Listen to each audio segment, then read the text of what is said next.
श्रीकृष्णः शरणं मम। श्रीगोपीजनवल्लभाय नमः। श्रीमदाचार्यचरणकमलेभ्यो नमः। विगत सप्ताह से श्रीमद् भगवद गीता अध्यापन सत्र के अंतर्गत दशदिगंत विजयी गोस्वामी श्री पुरुषोत्तम जी विरचित अमृत तरंगिणी व्याख्या का अध्यापन आरंभ किया गया था। इसी श्रेणी में आज द्वितीय दिवस के व्याख्यान का आरंभ किया जा रहा है। किंचित सिंहावलोकन आवश्यक है, अतः गत व्याख्यान में वर्णित विषय का, वर्णित वस्तुओं का एक संक्षेप में पुनरावर्तन करना उचित ही है। आरंभ में हमने ग्रंथ के परिचय के अनंतर इस विषय में जो संप्रदाय में प्रचलित मान्यताएं हैं इसका वर्णन किया। इसके अनंतर ग्रंथ का आरंभ होने पर ग्रंथ का जो अंतिम लक्ष्य है, ग्रंथ का जो अंतिम हेतु है, यह ज्ञान, कर्म अथवा भक्ति, इन तीन उपासना की विधाओं से, इन विधाओं में से किस में पर्यवसित होता है, इस विषय में हमने ग्रंथ का उपक्रम देखा जो वाद शैली में श्री पुरुषोत्तम चरणों ने किया था। विविध संप्रदाय के आचार्यों के मत की मीमांसा की गई थी, समीक्षा की गई थी, जिसके अंतर्गत श्री शंकराचार्य जी के मत की, पुनः मधुसूदन सरस्वती जी के मत की, एवं श्रीधर स्वामी, यद्यपि यह सब अद्वैत संप्रदाय के ही विद्वान हैं, इन सभी के मतों की समालोचना आप श्री ने की थी। इसके अनंतर आप श्री ने जो रामानुजाचार्य जी का मत था, उस मत को कि किस प्रकार से ज्ञान एवं कर्म भक्ति के अंगभूत होकर अंत में भगवान की पूर्ण भक्ति में शरणागति, प्रपत्ति आदि में पर्यवसित होते हैं, यही श्रीमद् भगवद गीता का हेतु है, यह प्रतिपादित किया। और इस प्रतिपादन का आधारभूत ग्रंथ भी हम पहले पढ़ा चुके हैं, जो श्रीमद् प्रभु चरणों का श्रीमद् भगवद गीता हेतु तात्पर्य निर्णय था, तो इसका व्याख्यान भी किया जा चुका है। तो इस परिचय के अनंतर आज अवशिष्ट जो ग्रंथ भाग है इसका अध्यापन किया जाएगा।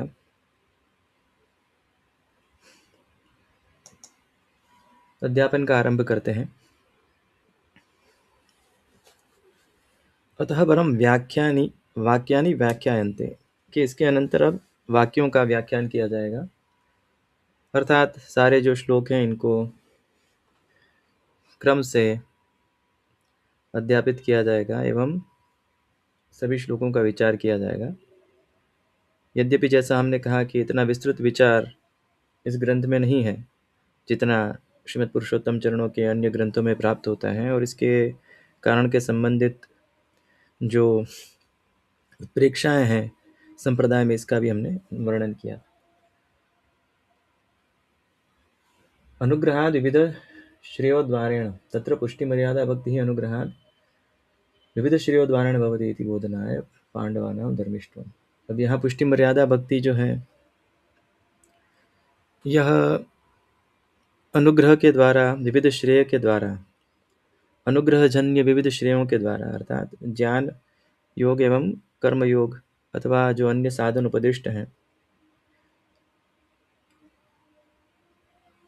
इनके द्वारा जो भक्ति, प्रपत्ति, शरणागति की भावना प्राप्त होती है, अथवा जो भक्ति है यह बलवत्तर होती है, और इसके अनंतर जो है यह शरणागति की भावना है यह दृढ़ होती है भगवान महात्म्य ज्ञान के अनंतर। अतः ज्ञान एवं कर्म इन दोनों का अंगत्वेन पूर्ण रूप से भक्ति मार्ग में स्वीकरण हम देखते हैं। तो इसी वस्तु को यहाँ स्फुट किया गया है कि किस प्रकार से विविध श्रेय, अर्थात जो विविध प्रकार के उत्कर्ष के साधन हैं, धर्म के साधन हैं, उनके अनुष्ठान के अनंतर जो भक्ति प्राप्त होती है वह मर्यादा पुष्टि मर्यादा भक्ति का लक्षण है। क्योंकि जो विशुद्ध पुष्टि जीव हैं उन्हें, जैसे हमने कहा था एक अन्य व्याख्यान में, कि उन्हें अधिकार मात्र से श्री प्रभु की प्राप्ति है, श्री कृष्ण की प्राप्ति है, और उनमें यह नैसर्गिक रूप से सिद्ध होता है।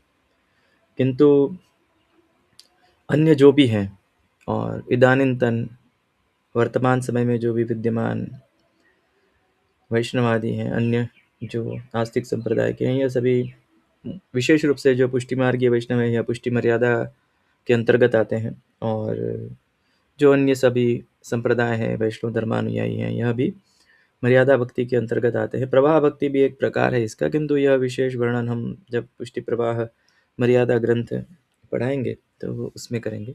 तो यहाँ सामान्य रूप से अर्जुन का जो ग्रहण है यह पुष्टि मर्यादा भक्ति के अंतर्गत किया गया है।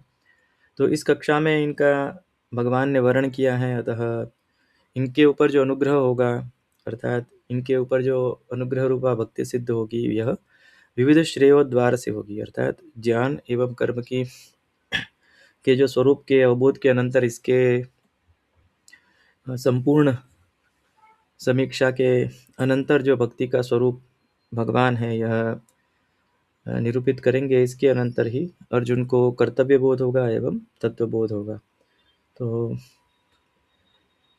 इसी कारण से अभी सभी अध्यायों का, सभी श्लोकों का व्याख्यान आरंभ किया जा रहा है।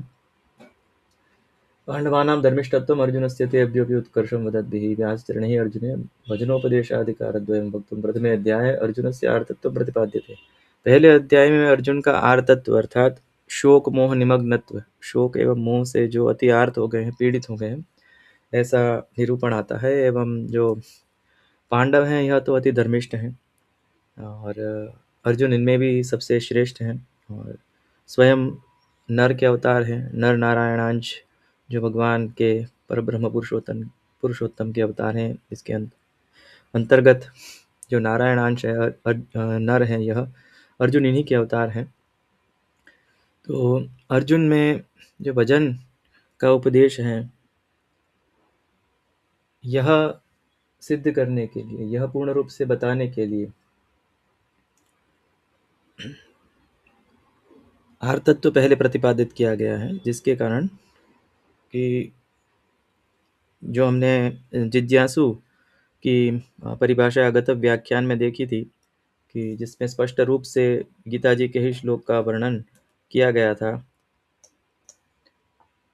आर्तो जिज्ञासुरर्थार्थी ज्ञानी च भरतर्षभ, यह सप्तमाध्याय में यह वर्णन आता है, कि जिसमें अधिकारिता इस प्रकार से बताई गई है कि एक जो आर्त है यह अधिकारी है, जिज्ञासु है अर्थात तत्व को जानने की जिसमें इच्छा है वह अधिकारी है, और इसके अतिरिक्त जो अर्थार्थी है और ज्ञानी है यह अधिकारी गिने गए हैं। किंतु अर्जुन में पहले दो लक्षण सिद्ध होते हैं, कि अर्जुन है यह आर्त भी है एवं जिज्ञासु भी है, अर्थात पीड़ित भी है, शोक मोह से पीड़ित है, और अति इसी कारण से अति आर्त हैं, एवं इसके अनंतर इन्हें तत्व की जिज्ञासा भी है, कि मेरा कर्तव्य क्या है, कर्तव्य की जिज्ञासा है, तत्व की जिज्ञासा है। तो इस कारण से इनके दोनों अधिकार सिद्ध होते हैं कि इन्हें यह उपदेश देना चाहिए। पुनः भक्तिमार्गीयस्यापि लौकिकाभिनिविष्टचित्ततायां प्रवृत्तिधर्माभिनिविष्टचित्ततायां च भगवत्तत्त्वं भक्तिमार्गत्वं च सहसा न उपदेष्टव्यम्। अर्जुन की स्थिति यहाँ किस प्रकार की है, कि अति लौकिकाभिनिविष्ट चित्त है, लौकिक में इनका मन है, अति शोक मोह से पीड़ित है, और प्रवृत्ति धर्म अर्थात वैदिक अनुष्ठान आदि में इनकी रुचि है, और इनका आग्रह भी इस प्रकार से हमें दिखता है। जब हम महाभारत का वर्णन करते हैं, अध्ययन करते हैं, तो इसमें अनेक स्थान पर हम देखते हैं कि जो पांडव थे यह पूर्ण रूप से प्रवृत्ति धर्म में अभिनिविष्ट थे। विविध यज्ञ याग आदि, दान व्रत तप आदि के द्वारा यह भगवान का यजन करते थे। तो इस कारण से हम देखते हैं कि इनकी प्रवृत्ति धर्म में भी अभिवृत्ति, उनकी जो वृत्ति थी एवं प्रवृत्ति थी, एवं लौकिक जो चित्त है यह भी इनका इसी प्रकार से है, क्योंकि इन्हें इस प्रकार से शोक मोह आदि की प्राप्ति हुई है। तो इस 2 कारण से ऐसे व्यक्ति को सहसा भक्ति मार्ग का उपदेश करना उचित नहीं होता।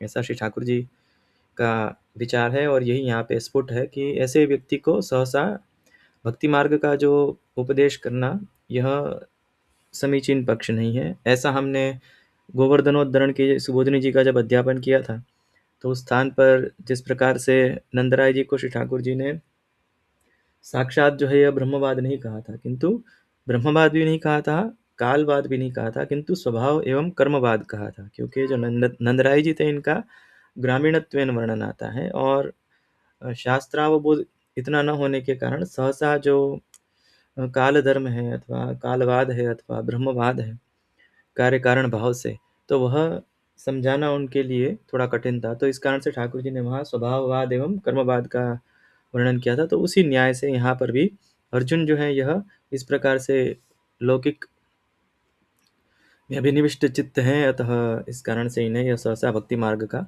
उपदेश नहीं करना चाहिए। अब ग्रंथ का प्रारंभ करते हैं। गीता जी के प्रथम श्लोक का आरंभ हो रहा है।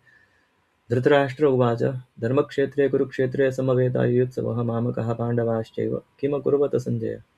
अब यहाँ भूतकाल का प्रयोग है कि उन्होंने ऐसा क्या किया था।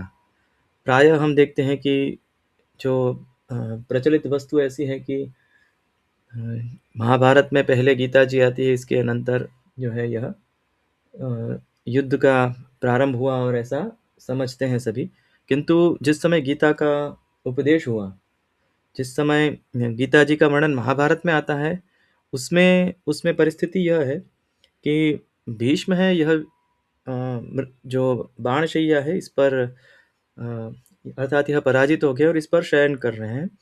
और ऐसी स्थिति में जब धृतराष्ट्र यह समाचार संजय से सुनते हैं कि ऐसा हुआ है कि भीष्म है यह पराजित हो गए हैं, क्योंकि इससे पहले जो आता है यह जम्बू द्वीप पर्व आता है महाभारत में, और इसमें धृतराष्ट्र संजय से संपूर्ण जो भारतवर्ष के एवं अन्य संपूर्ण संसार के विविध जो भौगोलिक संपदा है इस विषय में परीक्षा करते हैं और संजय इनका उत्तर देते हैं। इसके अनंतर सहसा यह ग्रंथ प्रारंभ होता है और ऐसा वर्णन आता है कि कुछ समय बाद संजय पुनः आए और उन्होंने धृतराष्ट्र को यह बताया कि भीष्म है यह, क्योंकि सेना आदि का वर्णन तो पहले ही आ चुका था, इससे पहले ही महाभारत में आ जाता है कि किस प्रकार से जो सारी सेनाएं थी ये कुरुक्षेत्र में आ गई थी, और इससे पहले जो युद्ध के नियम आदि जो निश्चित किए गए थे उस विषय का भी जो अध्याय है यह पहले आ जाते हैं। किंतु इसके अनंतर धृतराष्ट्र जो है यह जम्बूद्वीप के विषय में पूछते हैं और इसके अनंतर सहसा यह कथा प्रारंभ होती है कि जो भीष्म है यह पराजित हो गए हैं। तो यह सुनकर धृतराष्ट्र को इस प्रकार से लगता है कि ऐसा पांडव तो अति धर्मपरायण है, तो इन्होंने भीष्म को क्यों इस प्रकार से हानि पहुंचाई, क्यों इस प्रकार से पराजित किया। क्योंकि जो साधारण मर्यादा मार्गीय धर्म में तो जो गुरु आदि का हनन है अथवा गुरु आदि की अवज्ञा है, यह बहुत बड़े अपराध माने गए। तो यहाँ यही संपूर्ण टीका में बताया जाएगा, हम शीघ्रता से अध्यापन कर देते हैं। पुनः यह जो संपूर्ण महाभारत है यह वैशंपायन एवं जन्मेजय जो परीक्षित के पुत्र हैं इनके संवाद के रूप में आती है। जिस प्रकार से हम देखते हैं कि भागवत में भी जो सूत शौनक संवाद से प्रारंभ होते हैं भागवत जी, एवं अन्य जो पुराण है जैसे पद्म पुराण है, तो यह भीष्म एवं पुलस्त्य के संवाद से प्रारंभ होते हैं। तो इसी प्रकार से यह जो संपूर्ण महाभारत है यह किनके संवाद में है, वैशंपायन एवं जन्मेजय के संवाद के रूप में यह कथा प्रारंभ होती है। और अब यह कथा संगति बता रहे हैं और इसके अनंतर वर्णन आएगा, क्योंकि इसके अनंतर जो संजय है यह बताएंगे संपूर्ण भगवत गीता का जो उन्होंने दर्शन किया था और जो श्रवण किया था, तो वह बताएंगे। और इसके अनंतर युद्ध का वर्णन आता है, किंतु युद्ध के प्रारंभ होने के कुछ ही किसी भी वर्णन से पहले ऐसा आ जाता है कि भीष्म है यह पराजित हो गए हैं, और यह भीष्म पर्व के अंतर्गत यह भगवत गीता आती है। तो यह संपूर्ण इसका जो है पृष्ठभूमि है इस ग्रंथ की, जो अधिकतर सामान्य रूप से प्रचलित नहीं है। तो यही यहाँ शंका की गई कि धृतराष्ट्र है बहुधा पांडवान धर्मपराने अवगत्य बंदर लक्षण धर्म कथम कृतवंतः, कि ऐसा अति धर्मपरायण होने के कारण भी इन्होंने इस प्रकार से जो बंधन लक्षण धर्म है यह ऐसा क्यों किया। क्योंकि पांडवों के उस समय तक जो भी आचरण रहे थे वह पूर्ण रूप से धर्म सम्मत थे। तो संजय आगत्य पूर्व सेनापति मरणम भक्ति, यही हमने बताया कि सेनापति जो भीष्म हैं इनके मरण यहाँ सहज रूप से कहा गया है, किंतु वह वहाँ शैया में बाण की शैया में लेटे हुए हैं। तो इस प्रकार से यहाँ वर्णन आता है। ततो धृतराष्ट्रेण तत्परिदेवन कृते, अर्थात उन्हें शोक हुआ। इसके अनंतर सारी जो कथा है यह विस्तार से कहते हैं। इसके अनंतर पांडवों का जो सैन्य था यह केवल 7 अक्षौहिणी परिमित था। अब अक्षौहिणी आदि परिभाषा है, यह हम किसी अन्य विषय में बताएंगे। और 11 अक्षौहिणी था, यह कौरवों का संपूर्ण बल था। तो यहाँ यही पूछ रहे हैं यह कि तेषाम सर्वेषाम एव पश्यताम, ये सबके देखते हुए भीष्म को कैसे इन्होंने हरा दिया और इस प्रकार से बलात् उनको कैसे मार दिया। तो इस प्रकार से यह प्रश्न आता है, पांडवाश्च तादृशे क्षेत्रे पितामहावज्ञा लक्षणम अधर्मम कथम कृतवन्तः। पितामह की अवज्ञा कैसे की पांडवों ने ऐसे धर्म क्षेत्र, क्योंकि जो कुरुक्षेत्र है यह धर्म क्षेत्र कहा जाता है। और इसकी एक व्युत्पत्ति भी बहुत अच्छी कदाचित आनंद गिरी की व्याख्या में आती है, अभी तो हमें स्मरण नहीं आ रही है। यदि किसी पुनः वो ग्रंथ कभी देखेंगे तो उस विषय में बताएंगे। तो यह धर्म क्षेत्र में इस प्रकार की, अर्थात धर्मोत्पत्ति भूमौ कुरुक्षेत्रे मामकाः मत्पुत्राः पांडवाः पांडुपुत्राश्च युयोत्सवो योद्धुकामाः समवेता मिलिताः किमकरोत्। इन लोगों ने ऐसा क्या किया कुरुक्षेत्र में, धर्म क्षेत्र में मेरे पुत्रों ने एवं पांडवों ने जो आ गए थे, इन्होंने ऐसा क्या कार्य किया। और स्वपुत्राणाम अधर्मपरायणत्वात् धर्मक्षेत्रे भी अधर्ममेव कृतवन्तः। और यह भी पूछा कि मेरे पुत्र यद्यपि अधर्मपरायण है तथापि धर्म क्षेत्र में आके कदाचित उनकी बुद्धि में कोई परिवर्तन आया हो और उन्होंने धर्म का आचरण किया हो, अर्थात धर्म युद्ध किया हो। इस प्रकार से ऐसी संभावना भी है, अतः उन्होंने यह भी प्रश्न किया।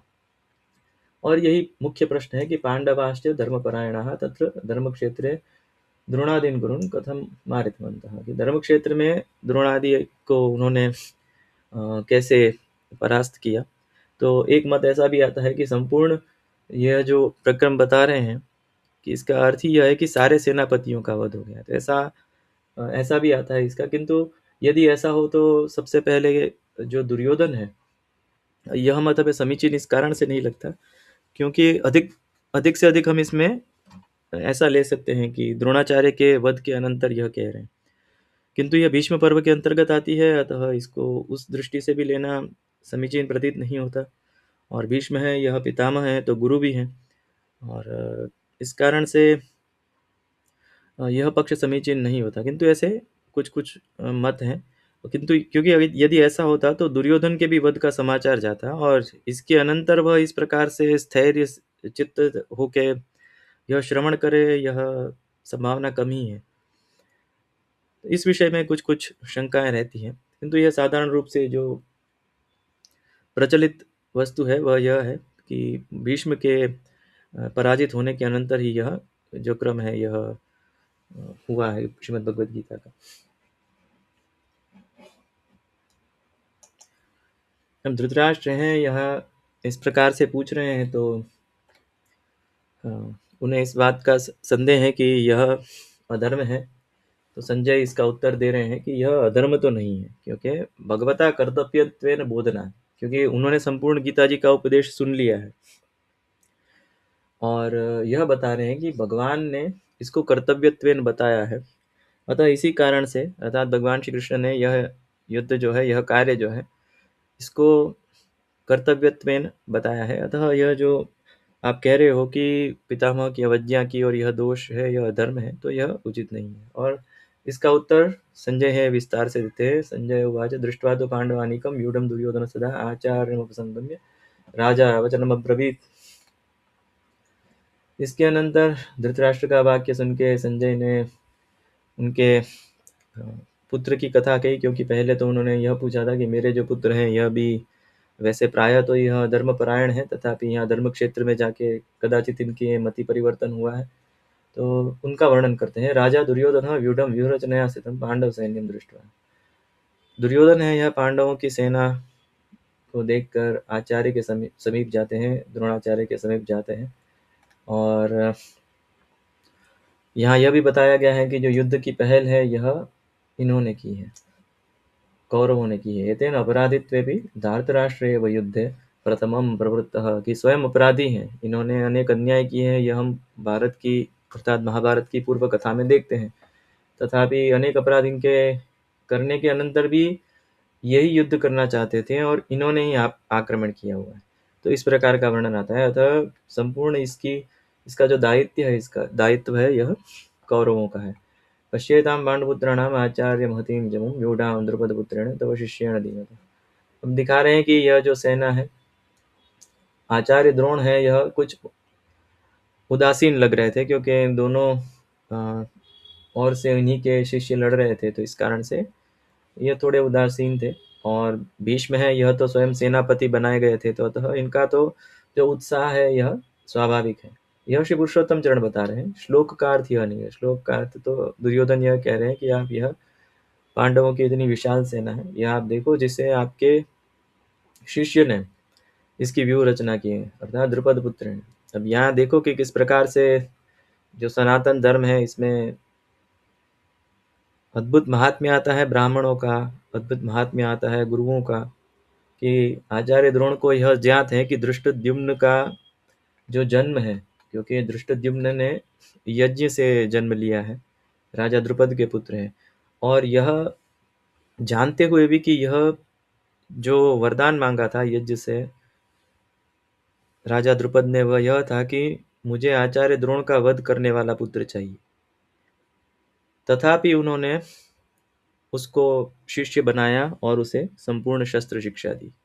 तो यह महात्म्य है हमारी प्राचीन संस्कृति का, एक विलक्षण वस्तु है कि जो अन्य किसी स्थान पर देखने में नहीं आती, कि ब्राह्मण इतने निस्पृह होते थे, यह गुरु सब इतने निस्पृह होते थे कि उनका कर्तव्य है कि यदि कोई उनके पास शिक्षा लेने आ रहा है और पूर्ण जो परिपाटी से आ रहा है, तो ऐसे जो शिष्य हैं इनका अध्यापन, ऐसे जो शिष्य हैं, ऐसे जो विद्यार्थी हैं, उनका अध्यापन करना। और यह एक अद्भुत संस्कृति है कि जिनको जिनको मारने के लिए यज्ञ किया गया था, उन्हीं के पास राजा द्रुपद पुनः ले जाते हैं इन्हें, क्योंकि इन्हें पता है कि इनसे उत्तम गुरु कोई नहीं है संपूर्ण भारतवर्ष में। परशुराम जी के अतिरिक्त इनसे बड़ा गुरु कोई नहीं है। अतः यह महत्ता है संस्कृति की कि एक दूसरे से किसी भी प्रकार का शत्रुत्व होने पर भी जो भावना है यह इस प्रकार की रहती है। जो सत्य है वह सत्य है कि द्रोण से बड़े कोई योद्धा नहीं है, कोई गुरु नहीं है, तो यह द्रुपद जानते हैं। तो इस कारण से अपने पुत्र को भी पढ़ने के लिए उन्होंने और शस्त्र आदि विद्या सीखने के लिए द्रोणाचार्य के पास उन्होंने भेजा था। तो द्रोणाचार्य ने इन्हें पूर्ण रूप से और पूर्ण निष्ठा से इनको भी पढ़ाया। तो यही बता रहे हैं कि आपके ही पुत्र द्वारा ये सब बनाया गया है, अर्थात दुर्योधन एक प्रकार से थोड़ा व्यंग्य भी यह कर रहे हैं कि ये आपके ही कार्य का परिणाम है, और आपके ही यह परम चतुर शिष्य जो है इन्होंने यह व्यूह रचना की है। और इसका वर्णन करते हैं, सेना को दिखा के इसमें जो योद्धा है इनका वर्णन किया जा रहा है। अत्र शूरा महेश्वासा भीमा अर्जुन समायुधि युधान विराटश्च द्रुपदश्च महारथ। यहाँ अनेक ऐसे महान योद्धा हैं, भीम और अर्जुन जैसे, और जिनके पास बहुत विशाल एवं बड़े धनुष आदि सब आयुध हैं। और इसके अनंतर युधानो विराटश्च द्रुपदश्च महारथः। अब सभी के महारथियों के नाम गिना रहे हैं कि युधान अर्थात सात्यकी, यहाँ लिखा हुआ है सात्यकी है, यह श्री ठाकुर जी के मित्र थे, श्री ठाकुर जी के यहाँ से वृष्णि कुल से थे। और विराट जो है यह राजा थे, द्रुपद राजा जो पंचाल के थे। और इसके अनंतर धृष्टकेतुश्च कीतानः काशी राजश्च वीर्यवान। इन सभी योद्धाओं का जो नाम आता है भारत में, इसके उपाख्यान संपूर्ण रूप से पढ़ लेने चाहिए। पुरोजित कुंती भोजश्च, ये सभी राजाओं के नाम है। पुरोजित है, कुंती भोज है, यह भी राजा है। और शैब्यश्च, शैब्य जो है यह मिथिला के नरेश थे, तो इनका भी वर्णन आता है। तो इस प्रकार से सभी अत्यंत वीर्यवान अर्थात अत्यंत परम वीर योद्धा है इनके में।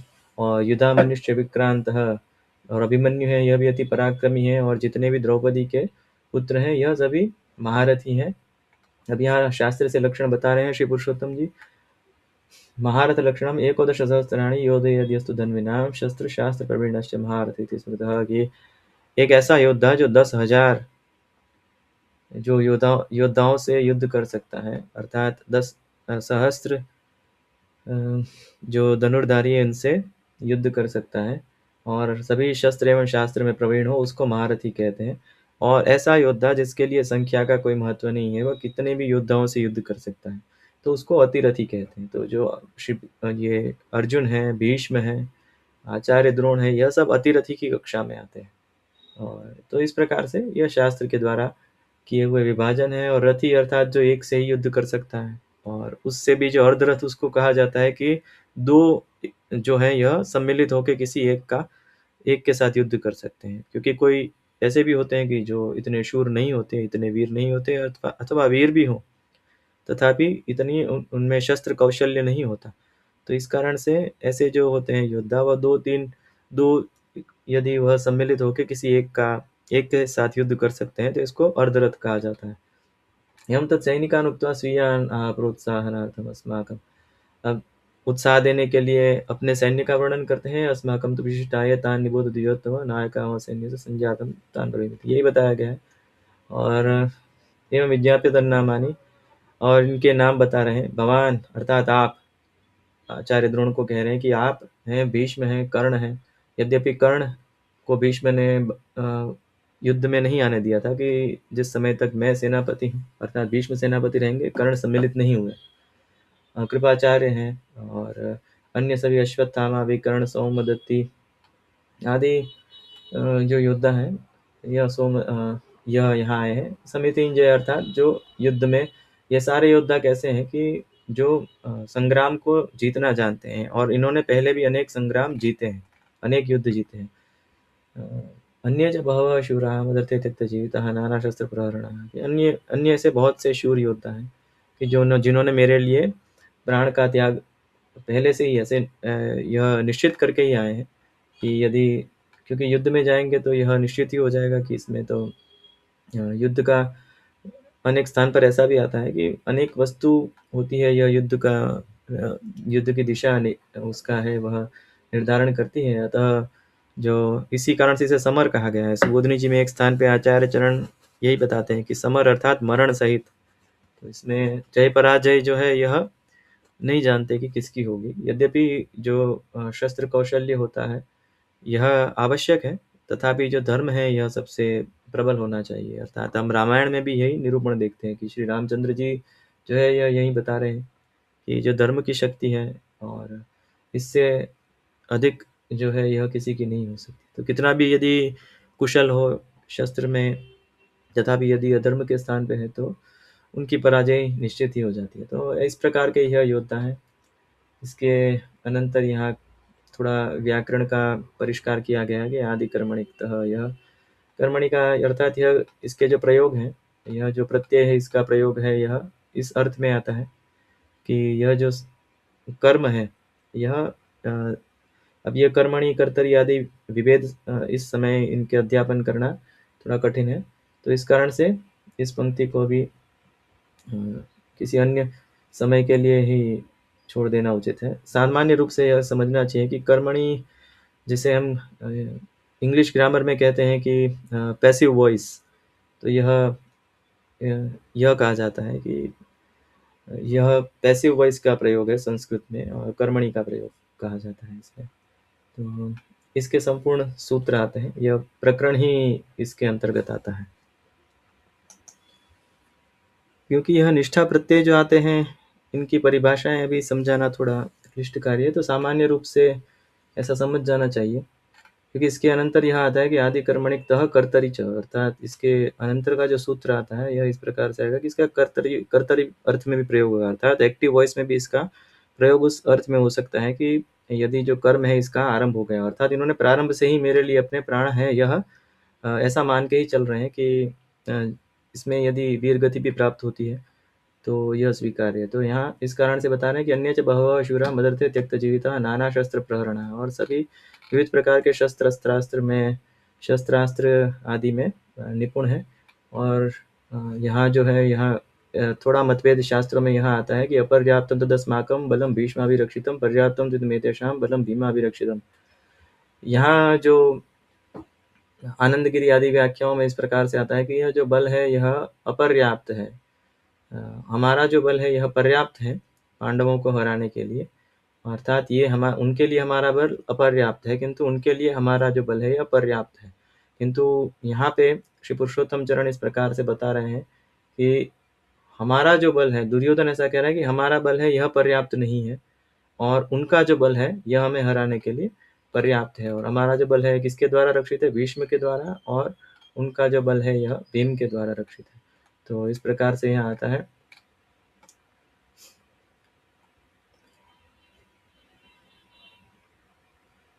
ऐसा होने पे क्या करना चाहिए? यह शंका हो तो अयनेषु च सर्वेषु यथा भागमवस्थितः भीष्ममेवाभिरक्षन्तु भवन्तः सर्वे एव हि। अब बता रहे हैं कि क्या करना चाहिए। भीष्म की सभी रक्षा करो, ऐसा दुर्योधन कह रहे हैं, और सभी स्थानों से व्यूह प्रवेश के जितने भी मार्ग हैं इनको किसी प्रकार से इन मार्गों को पूर्ण रूप से रक्षित किया जाए, और सारे जो योद्धा हैं यह जहाँ जहाँ छिद्र हैं, जहाँ व्यूह भेदन के छिद्र हैं, उस स्थान पे जाकर जो मुख्य सेनापति हैं इनकी रक्षा करने के लिए प्रवृत्त हों। सेनापति रेव रक्षणीय, सेनापति है इसकी रक्षा करनी चाहिए, यह सबसे महत्वपूर्ण वस्तु है। अतः एवं स्व बहुमान प्रतिपादकम, अब यह अपने सम्मान एवं बहुमान को सुनकर जो भीष्म है यह अति हर्षित होते हैं, और इन्होंने शंखनाद किया। इसके अनंतर तस्य संजय नर्षम क्रुरुद्ध पितामह सिंहनाद विनोद्योच्चैः शंखम दद्मो प्रतापवान। भीष्म है यह तो स्वयं अति प्रतापवान है, यह तो सर्वत्र प्रसिद्ध ही है। और श्रीमद् भागवत जी में भी भीष्म को एक महान योद्धा एवं श्री ठाकुर जी के परम भक्त बताए गए हैं। और जिस प्रकार से हम देखते हैं कि प्रथम स्कंद के 9वां अध्याय में ही इन्हीं की स्तुतियाँ आती हैं। अतः इनका महात्म्य ऐसे आता है भागवत जी में, वीर युताग्रणीर्येन रामोपि युधितोषितः। यह सभी योद्धाओं में परम वीर थे, और इन्होंने परशुराम को भी युद्ध में पराजित कर दिया था, जो इनके स्वयं के गुरु थे। तो ये एक महान योद्धा थे और श्री ठाकुर जी के परम भक्त थे। तो यही संपूर्ण वर्णन थोड़ा विस्तार से यहाँ किया गया है। मैंने जैसे कहा था कि बहुत अधिक काठिन्य जो पूर्व भूमिका में था, ऐसा काठिन्य आगे किसी स्थान पर जो है यह दृष्ट नहीं होगा। केवल सामान्य अधिकतर स्थान पर केवल विभक्ति अर्थ आदि हैं और भावार्थ आदि हैं, कोई विशेष बात अभी पहले अध्याय में नहीं आएंगे। एवं सेनापते युद्धोत्सव प्रवर्तकम शंख ध्वनिम आकर्ण्य सर्ववीर सावधान करणार्थम, अर्थात सभी योद्धाओं को यह सूचित किया जा रहा था कि युद्ध है यह प्रारंभ हो रहा है। इस कारण से शंख, भेरी, पणव, गोमुख आदि जो वाद्य है, ऐसे सहस्त्रों वाद्य बजाए गए। तो एक बहुत अद्भुत परंपरा भी दिखती है कि सभी को सावधान करके युद्ध किया जा रहा है।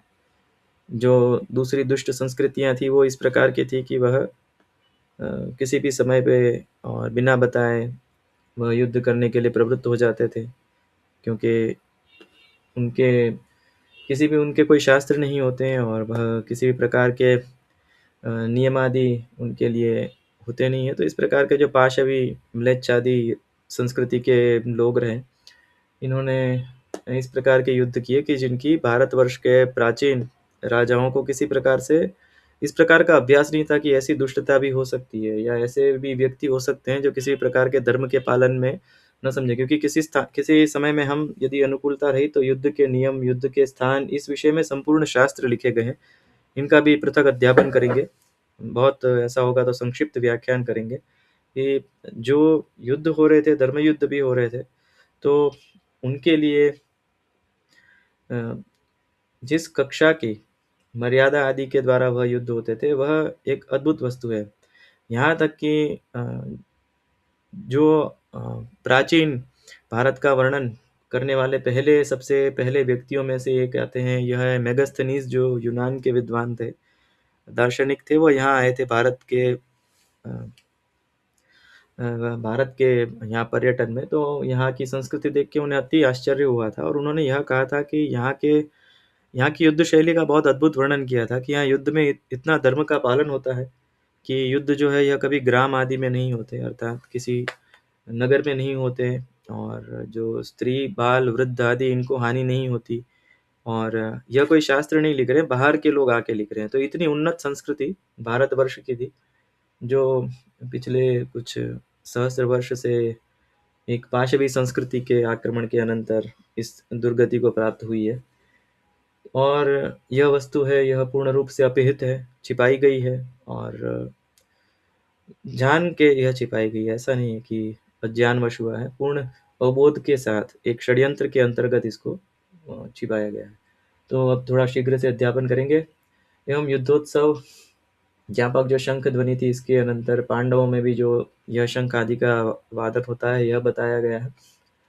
माधव पांडवश्चैव दिव्यो शंखो प्रददतु। श्री ठाकुर जी के एवं अर्थात श्री कृष्ण के एवं अर्जुन के जो शंख थे, यह दिव्य शंख थे, क्योंकि इनके भी उपाख्यान मिलते हैं कि अर्जुन को वह शंख कैसे प्राप्त हुआ। जब उन्होंने खांडव दहन किया तो वहां से वह शंख प्राप्त हुआ। और श्री ठाकुर जी का पांचजन्य शंख तो प्रसिद्ध ही है कि वो पंचजन असुर को आप श्री ने युद्ध में मारा था, तो उस समय पे यह जो शंख है यह प्राप्त हुआ था। और इसकी भावना आदि देखने के लिए तत्त स्थान की सुबोधनी जी का जो जिस समय हम अध्यापन करेंगे तब इसका अध्यापन विशेष रूप से करेंगे। तो उन्हीं का वर्णन आ रहा है। पांचजन्यम ऋषिकेशो देवदत्तम धनंजय पौंड्रम दन्नो महाशंखम भीमकर्मा वृकोदरः। यह पौंड्र शंख है, इसका भी उपाख्यान महाभारत में आता है। तो यह सारे हमारी संस्कृति अत्यंत विस्तृत रही, और जो सारे योद्धा थे इन्होंने भी विविध प्रकार की तपस्या आदि के द्वारा यह सब दिव्य आयुध प्राप्त किए थे, तो इनका भी वर्णन आता है। और यहाँ भीम के जो नाम वृकोदर है, अर्थात यहाँ 10 प्राण युक्त कहा गया है। महाप्रभु जी सुबोधनी जी में एक स्थान पे वृकोदर अर्थात जो 10 प्राण है इसके स्वरूप है भीम, तो ऐसा बताते हैं, आसन्य स्वरूप है। तो इस कारण से भक्ति ज्ञानम सवैराग्यम प्रज्ञा मेधा धृतिः स्थितिः योगः प्राणबलं चैव वृकोदर इति स्मृतः एतादृशात्मको वायुः तस्मात् भीमस्तदात्मकः। भीम का वर्णन करता हुआ यह श्लोक है कि भक्ति ज्ञान वैराग्य प्रज्ञा मेधा धृति स्थिति योग प्राण बल, यह सब का जो सम्मिलित वस्तु है उसको वृकोदर कहा जाता है। अर्थात यह जो भीम है यह सभी प्रकार के, क्योंकि जो योग है इसके द्वारा प्राण का पूर्ण रूप से निग्रह निरोध आदि करना यह बताया जाता है। क्योंकि जो प्राणवायु है यह आते जाते जो है ज्ञान का नाश करती है। इसी कारण से जो ऋषि हैं यह अधिक समय के लिए स्वयं को प्राणवायु का विजय इस प्रकार से वो प्राप्त करना चाहते हैं, इस कारण से प्राप्त करना चाहते हैं कि उनका जो ज्ञान है यह स्थिर रहे, क्योंकि प्राण है यह आती जाती अवस्था में ज्ञान का नाश करता है, एक यह साधारण नियम है। तो इसी कारण से प्राणायाम जिसे कहा जाता है कि प्राण का नियमन करना, तो यही आप जो भीम का स्वरूप है यह बताया गया है। तो इन्होंने भी अपना जो शंख था जिसका नाम पौंड्र था, इसका वादन किया। अनंत विजयम राजा कुंती पुत्र युधिष्ठिर नकुल सहदेवस्य सुघोषमणि पुष्पको। अनंत विजय नामक जो शंख है यह राजा युधिष्ठिर है, इन्होंने बजाया। और इसके अनंतर इन्हें कुंती पुत्र के रूप में भी यहाँ संबोधन एक विशेष हेतु से किया गया है कि तत्प्रेरितत्व, कि कुंती जी के द्वारा ही इन्हें प्रेरणा मिली थी कि यह आवश्यक है यह युद्ध करना, और भगवत कृपाधिकारित्व, और यह भगवत कृपाधिकारी थे। और हमने ऐसा जैसे बताया कि दशम स्कंद के 81वें अध्याय में यही आता है कि जो मर्यादा मार्ग में जो परम भक्त हैं, श्रेष्ठतम है वह युधिष्ठिर है। और इसके अनंतर जो नकुल एवं सहदेव है इन्होंने भी अपने अपने शंख है जिनका नाम मणि सुकोश है एवं मणि पुष्पक है, इनका वादन किया। तो इसके अनंतर सभी जो योद्धा थे इन्होंने अपने अपने शंखों का वादन किया। तो यही बताया गया है, तो इसका हम अभी अध्यापन नहीं कर रहे, सरल पंक्तियां हैं, इसका अनुवाद किसी भी स्थान से मिल सकता है। तो सघोषो धार्तराष्ट्राणाम हृदयानि व्यधारयत् नवस्य पृथ्वीं चैव तुमुलो व्यनुनादय। अब इनका जो घोष था यह सुन के जो धृतराष्ट्र के पुत्र हैं, इनकी जो पक्षपाती सेना थी, इनके हृदय हैं यह अत्यंत कंपित हो गए। तो और यह तो भगवान के जो शंख हैं पांचजन्य, इसका विशेष लक्षण ही ये है। ऐसा इसका वर्णन आता है कदाचित भारत में अथवा किसी अन्य स्थान पे है, बहुत सुंदर वर्णन है। और श्रीमद आचार्य चरण इसका वर्णन सुबोधनी जी में भी करते हैं।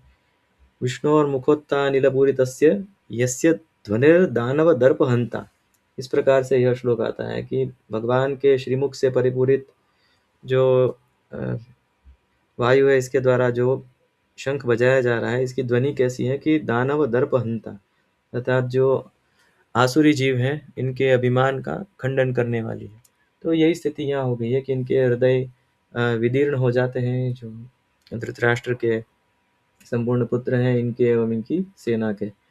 एवं पांडवानां धर्मिष्ठत्वं भक्तत्वयोः बोधनार्थम अष्टादशभिः संगति उक्ता। अर्थात यहाँ जो संगति बताई गई है अग्रिम शास्त्र की, यह इस कारण से बताई गई है कि यह बताया जाए कि यह पांडव हैं, यही ठाकुर जी के कृपा पात्र हैं और भक्त हैं। तो इस कारण से इन अर्थात संजय के जो श्लोक आए अभी तक के 18 श्लोक, इसमें यह संगति बताई गई है। एवं कृष्णार्जुन समागमनार्थं सेनाद्वयेऽपि युद्धोत्सवम् उक्त्वा प्रेरित कृष्णार्जुन यन्त्रणेन युद्धमध्ये प्रवृत्तस्य बन्धुनाशदर्शनेन वैराग्यं वक्तुम् अर्जुनस्य सहेतुकं कृष्णप्रेरणम् आह। अब इसके अनंतर संपूर्ण युद्धोत्सव का वर्णन किया गया और किस प्रकार से सभी सेनाओं में शंखनाद, भेरीनाद आदि हुए। और इससे जो अग्रिम भाग है, इसमें युद्ध मध्ये प्रवृत्तस्य बंधुनाश दर्शनेन वैराग्यम। अब जो वैराग्य उनको होने वाला है अर्जुन को, दोनों तरफ बांधवों को देखकर, तो इन दोनों और बांधवों को देखकर जो वैराग्य की उत्पत्ति होगी, उसका वर्णन किया जा रहा है। अथ व्यवस्थितान् दृष्ट्वा धार्तराष्ट्रान् कपिध्वजः प्रवृत्ते शस्त्र संपाते धनुरुद्यमे में पांडव ऋषिकेशं तदा वाक्यमिदमाह महीपते। अर्जुन उवाच। अब सभी उन्होंने देख लिया कि दोनों स्थान पे जो सेना है यथावस्थित है और जो धृतराष्ट्र के पुत्र हैं यह भी संपूर्ण सेना के साथ है एवं जो युद्ध है यह प्रारंभ होने ही वाला है। तो इस समय में जो अर्जुन है, यह ठाकुर जी से विनती करते हैं कि आप मेरा जो रथ है ये इन दोनों सेनाओं के बीच में आप लेके पधारें। तो सेनयोर उभयोर मध्ये रथम स्थापयामेच्युत, मेरा जो रथ है यह इनके दोनों के बीच में स्थापित कीजिए। यावदेता निरीक्ष्य हम युद्ध कामान अवस्थितान्, जिस कारण से मैं इन सभी को एक साथ देख सकूं कि कैर मया सह योद्धव्यम अस्मिन् रणसमुद्यमे में, कि मुझे किन किन के साथ युद्ध करना है। आप इन दोनों के बीच में जो है यह रथ है यह अवस्थित कर दीजिए। योत्स्यमानानवेक्ष्य हम यह यतेऽत्र समागतः धार्तराष्ट्रस्य दुर्बुद्धिः युद्धे वृजिगीर्षवः। यह जो दुर्योधन है यह अति दुर्बुद्धि है और इनका प्रिय करने के लिए ये कौन कौन योद्धा यहाँ आए, अर्थात इनके पक्ष में युद्ध करने के लिए कौन कौन योद्धा आए हैं, तो इन सबको भी देख सको। इस कारण से आप तत्र मध्ये रथ स्थापने मम भयं तु नास्त्येवं, बीच में रथ ले जाने से मुझे तो भय नहीं होगा। यतः त्वम् अच्युतोऽसि, इसका कारण यह है कि आप मेरे साथ हैं और आप भगवान है, यह स्वयं आप श्री का एक अपर नाम है, यह अच्युत है। एवं चतुर्भिः युद्धोद्यमोऽपि उक्तः, एवं इसी के द्वारा संपूर्ण युद्धोद्यम बताया गया। एवं अर्जुन वाक्यं श्रुत्वा उभयोः सेनयोः मध्ये रथम् आस्थाप्य अर्जुनं प्रति उवाच भगवान् इत्याह। इसके अनंतर अर्जुन का वाक्य सुनकर ठाकुर जी हैं यह दोनों सेनाओं के मध्य में रथ लेके पधारते हैं। एवं मुक्तो ऋषिकेशो, इसके अनंतर संजय कहते हैं एवं मुक्तो ऋषिकेशो गुडाकेशेन भारत सेनयोरुभयोर्मध्ये रथम स्थापयित्वा रथोत्तमम्।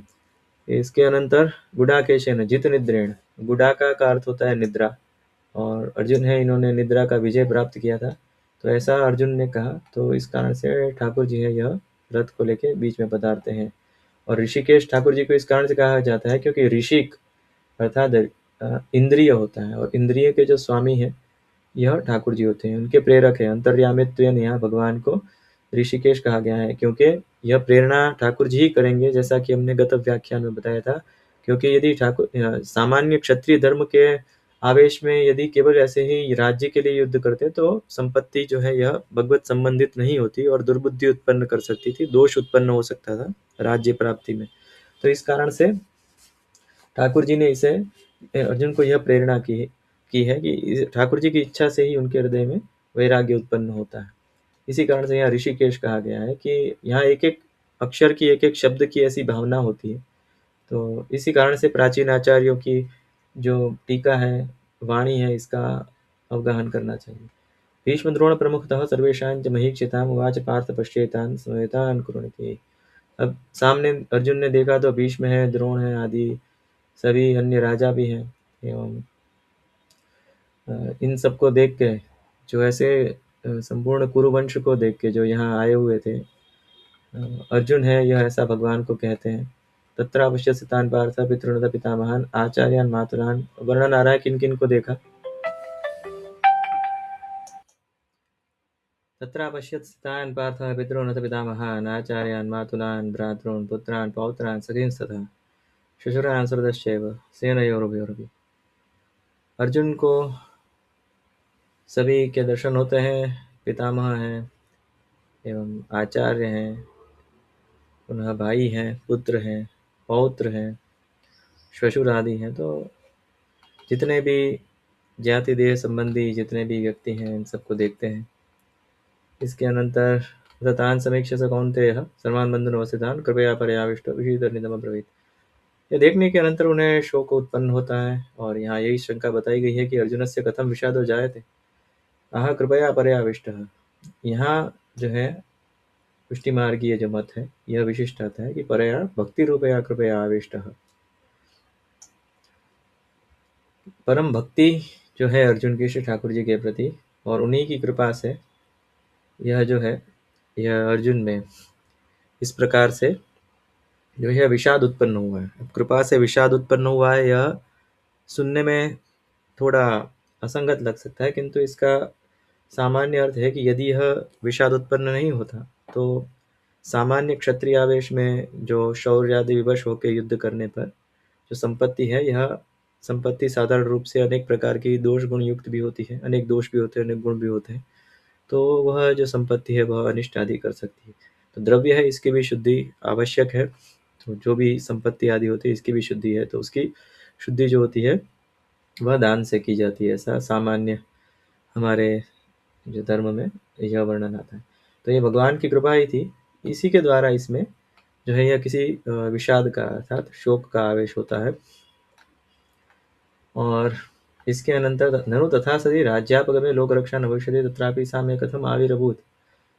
अब यह प्रश्न है कि ऐसा होने पे यदि राज्य चला जाएगा तो लोक रक्षा भी नहीं होगी, तो ऐसा शोक कैसे आया, ऐसे अर्जुन को भी यह शंका हो रही है। अतः इस प्रकार से वो पुनः कहते हैं कि दृष्ट्वेमं स्वजनम कृष्ण युत्सम समुपस्थितम, हे अर्जुन हे श्री ठाकुर जी को कहते हैं कि इन स्वजनों को देख के हे भगवान ऐसे स्वजन जो युद्ध करने के लिए उपस्थित है, मेरा जो शरीर है यह अत्यंत शिथिल हो रहा है और जो मेरा मुख है यह शुष्क हो रहा है। वेपतुश्च शरीर में रोमहर्षश्च जायते, अर्थात जो शरीर है यह कांप रहा है और जो रोमावली है यह पूर्ण रूप से जो है उठ खड़ी हुई है। तो इस कारण से हम देखते हैं कि स्थिति इस प्रकार की है कि अति विह्वल अवस्था में अर्जुन दिखते हैं। गांडीवम संसते हस्तात्, कि मेरा जो गांडीव है यह मेरे हाथ से है, यह छूट सा रहा है।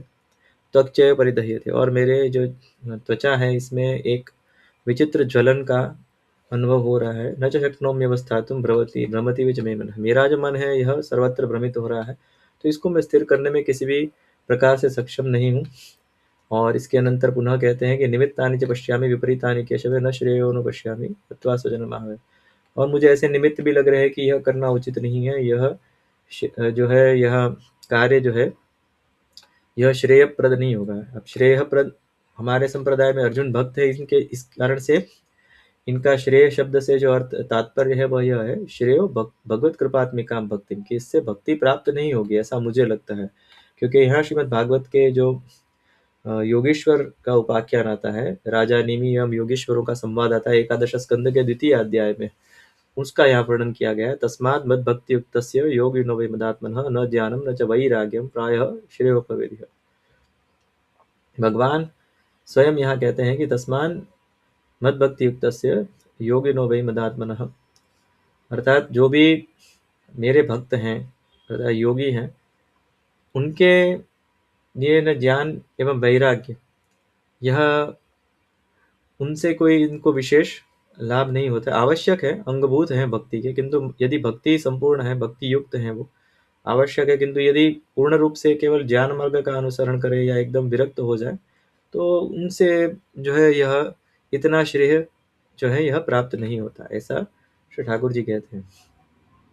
न कांक्षे विजयम कृष्ण न च राज्यम सुखानि च किम नो राज्येन गोविंद किम भोगैर जीवितेन भाव। अर्जुन की विषाद की अवस्था इतनी अधिक है कि यह कहते हैं कि मुझे विजय भी नहीं चाहिए, राज्य भी नहीं चाहिए, सुख भी नहीं चाहिए, और ऐसे भोग करने से तो, इससे तो जीवन का भी कोई प्रयोजन हमें है यह दिखता नहीं है। तो इस कारण से यही कह रहे हैं, हे गोविंद त्वाम विना एते ही न किंचित प्रयोजनम अस्माकम, कि आपके बिना इनसे हमारा कोई संबंध और कोई प्रयोजन नहीं है। यदि आप हैं हमारे साथ तो ही इन सब वस्तुओं का महत्व है। अतः गोविंद इति संबोधन है, ठाकुर जी को गोविंद इस कारण से कहते हैं कि जिस प्रकार से ब्रजवासियों के आप इंद्र होकर उनको सुख भोग आपने कराया था, तो भक्ता नाम अपनी तथैव उचितम, कि हम भी आपके भक्त ही हैं, तो हमारे साथ भी आप इसी प्रकार से करें कि आपका संबंध विद्यमान हो उस संपत्ति में और इसके अनंतर, क्योंकि यही भावना प्रायः भक्तों की रही है। और संपत्ति में तो क्या, विपत्ति की अपेक्षा करते हैं। ऐसा हम देखते हैं कि कुंती जी की स्तुति में आता है, प्रथम स्कंद के अष्टमाध्याय में आती है कुंती जी की स्तुति ठाकुर जी को, जब वो कहती है कि विपदः सन्तु नः शश्वत् तत्र तत्र जगद्गुरो भवतो दर्शनम यत् ऋषिकर्णामि वेशितुः। अर्थात कि आप सर्वदा हमारे पास विराजिए, इस और हमारे, मैं तो ऐसा चाहती हूँ कि सदा विपत्ति आए, क्योंकि इसका कारण यह था कि श्री ठाकुर जी ने उन पांडवों को की रक्षा सभी से की थी। विशान महाग्नेय पुरुषाद दर्शनात्, इसके अनंतर आता है कि विश्व से, महाग्नि से, असत सभाया वनवास कृच्छ्रतः, कि वनवास के कष्टों से और इन दुष्टों की सभा से आपने हमारी रक्षा की थी। उस समय आप हमारे साथ विद्यमान थे, और आज जब हमने यह यज्ञ यागादि कर लिए है और आज राज्य प्राप्त हो गया है, तो आप हमें छोड़ के जा रहे हैं। तो ऐसी भावना होती है भक्तों की। तो समान भावना यहाँ भी हम देख सकते हैं। ननु तब एकस्य न आकांक्षा तथापि स्वकीय संबंधी नाम सर्वेषां। अब यहाँ कोई ऐसा कहे कि तुम्हारी एक की तो यह राज्य की इच्छा नहीं है, किंतु तुम्हारे जो भाई हैं, भ्राता हैं, इन सब की भी यही इच्छा है, तो उसका भी अर्जुन निवारण करते हैं कि येषाम् अर्थकांक्षितम नो राज्यम भोगा सुखानि च, कि जिनके लिए हमें यह सब राज्य भोग आदि चाहिए, तो ये ही हमारे सामने खड़े हैं, और इनको प्राणों की भी अपेक्षा नहीं है। अर्थात प्राणास त्यक्त्वा, पहले से ही प्राण का त्याग करके खड़े हैं, अर्थात इनको प्राण की कोई अपेक्षा नहीं है। ऐसे प्राण का त्याग तो हुआ नहीं, अभी युद्ध तो आरंभ नहीं हुआ, युद्ध आरंभ तो नहीं हुआ है, किंतु यह इस कारण से धन प्राण आदि जो है यह पूर्ण रूप से त्याग करके खड़े हैं। तान सर्वान नाम भी गणयति, उनको पुनः उनके नाम लेते हैं कि आचार्य हैं, और पितरः पुत्र, अर्थात जो पिता के संबंधी हैं, धृतराष्ट्र से संबंधी भी हैं। पुत्रा सथैव च पितामहः, और उनके जो पुत्र हैं पितामह हैं, मातुल है, मामा है, और श्वशुर आदि हैं, पौत्र, श्यालः आदि, जो संपूर्ण सभी जाति संबंधी बंधुओं का वर्णन करते हैं। यदि राज्य भोगे नियुक्तः ते तो अत्र मरणार्थम उपस्थितः, कि इनका तो राज्य भोग में स्थान होना चाहिए, किंतु यह तो मरने के लिए यहाँ स्वयं उपस्थित है। ननु तत्संबंधिनोपि ये युद्धार्थम उपस्थितः तान् चेत् त्वं न मारयिष्यसि तयेव त्वां मारयिष्यन्ति, कि यदि ऐसा कोई कहे कि ये तुम्हारे सामने युद्ध करने के लिए खड़े हैं, यदि तुम युद्ध नहीं करोगे तो ये तुम्हें तो छोड़ेंगे नहीं, तुम्हें तो मार ही देंगे। तथापि अर्जुन कहते हैं कि एतान् हन्तुमिच्छामि घ्नतोपि मधुसूदन, कि यदि ये लोग मुझे मार भी देते हैं, यदि ये सब हमें मार भी देते हैं, तो भी हमें इससे कोई उससे प्रयोजन नहीं है, किंतु तथापि मैं इनको नहीं मारना चाहता। अभी त्रैलोक्य राज्यस्य हेतुः, यदि मुझे त्रिलोकी का भी राज्य प्राप्त हो तो भी मैं इन सबको नहीं मारना चाहता। निहत्य धार्तराष्ट्रान् का प्रीतिः स्यात् जनार्दन पापमेवाश्रयेदस्मान् हत्वैतानन्ततायिनः। इन धृतराष्ट्र के पुत्रों को मारकर हमें क्या मिलेगा, और पापमेवाश्रयेदस्मान्, ऐसा कह रहे कि पाप है यह हमें ही लगेगा। यद्यपि ये आतताई बताते हैं, और आतताई बताते हैं तो भी उन्हें मारने के लिए ये उद्यत नहीं हो रहे हैं। आतताई की परिभाषा मनु ने बहुत अच्छी दी है मनुस्मृति में। अग्निदो गर्दश्चैव शस्त्रपाणिर्धनापः क्षेत्रदार हरश्चैव षडेते आततायिनः, ऐसा मनु कहते हैं।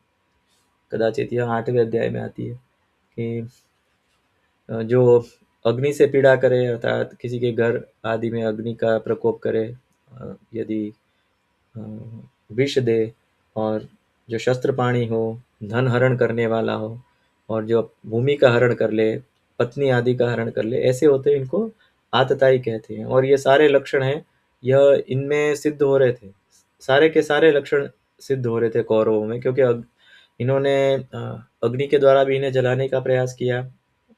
बाल्यकाल में भीम को विष भी दिया था, और इसके अनंतर ये शस्त्र लेके अनेक अवसर पर युद्ध करने के लिए विराट के अवसर पर भी आए थे, और धन तो इन्होंने ले ही लिया था और क्षेत्र भी ले लिया था, और जो द्रौपदी थी इनका भी अपमान किया था। तो ये सारे लक्षण इनमें घटित होते हैं, तथापि और मनु तो स्वयं पुनः ये भी कहते हैं कि आतताई न मायांतम हन्या देवा विचारेण, कि कोई आ रहा है मारने के लिए तो उसको सोचे समझे बिना मार ही देना चाहिए, उसके उसमें ज़्यादा विचार अधिक नहीं करना चाहिए, क्योंकि इसका इसका प्रतीक्षा नहीं किया जा सकता। हमारे यहाँ थोड़ी क्षमा आदि की परंपरा रही है, जिसका आज तक हम परिणाम जो है इसका भोग कर रहे हैं। जिस प्रकार से हम पृथ्वीराज आदि जो राजा रहे, और अन्य इससे पहले भी जो राजा थे, बप्पा रावल और ये सब, इन्होंने अति उदारता का परिचय दिया था।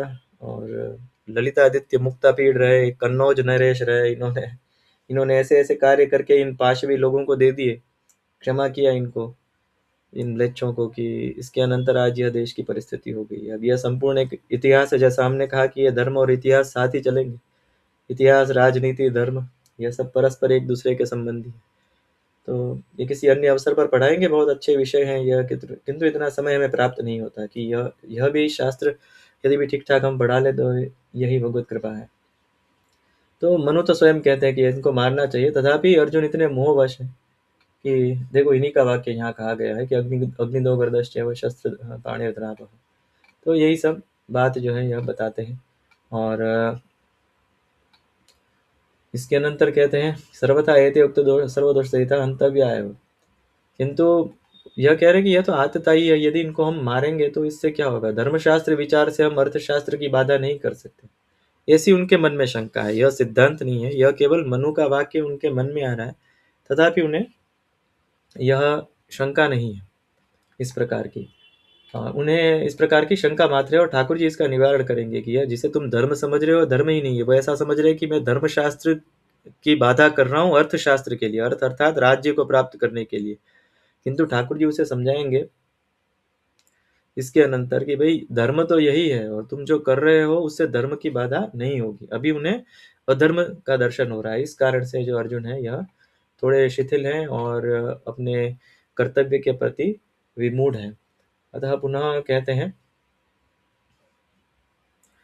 और उन्हें पाप से भय किस कारण से लग रहा है, ये भी बहुत सुंदर निरूपण यहाँ श्री पुरुषोत्तम चरण करते हैं। नराणाम क्षीण पापा नाम, इस कारण से यह जो है पांडव गीता में यह बात आती है कि जो क्षीण पाप नर होते हैं उनकी ठाकुर जी में भक्ति नहीं होती। ऐसा जो यह श्लोक है यह पांडव गीता में आता है, उनकी भगवान में भक्ति कभी नहीं होती। तो इस कारण से उनको भगवत संबंध चाहिए, अतः पाप का संबंध न हो, यह इनका प्रयास है। तस्मान् नारः वयम् हन्तुं धार्तराष्ट्रांस बांधवान स्वजनमी कथम अत्वा सुखिनः स्याम माधव। तो यही कह रहे हैं कि भाई इस कारण से हमें इनको नहीं मारना चाहिए, ये हमारे भाई ही हैं, और इनको स्वजनों को मारकर हम किस प्रकार से सुखी हो पाएंगे। इस प्रकार से पुनः माधव शब्द जो है यह क्यों कहा गया है, यह बता रहे हैं कि माधव इति संबोधन अस्माकं न लक्ष्मी आदि अपेक्षिता, क्योंकि माँ और धव इनकी संधि है। माँ अर्थात लक्ष्मी और धव अर्थात पति, अर्थात लक्ष्मी के पति। किंतु अर्जुन कह रहे हैं कि अब हमें लक्ष्मी की भी आकांक्षा नहीं है यह कार्य करने के अंदर। इस कारण से ठाकुर जी को, यदि ठाकुर जी को किसी नाम से संबोधन भी किया जा रहा है तो उसके पीछे भी शास्त्र रहस्य है, तो यह समझना चाहिए। और इस कारण से हम कहते हैं कि शास्त्र होते हैं ये अति गूढ़ होते हैं। अभी तो केवल ये विषाद का अध्याय है, इसके अनंतर एक एक जो शब्द होते हैं इनके पीछे एक पृष्ठभूमि होती है, एक परिभाषा होती है, एक शास्त्रीय निर्णय होते हैं।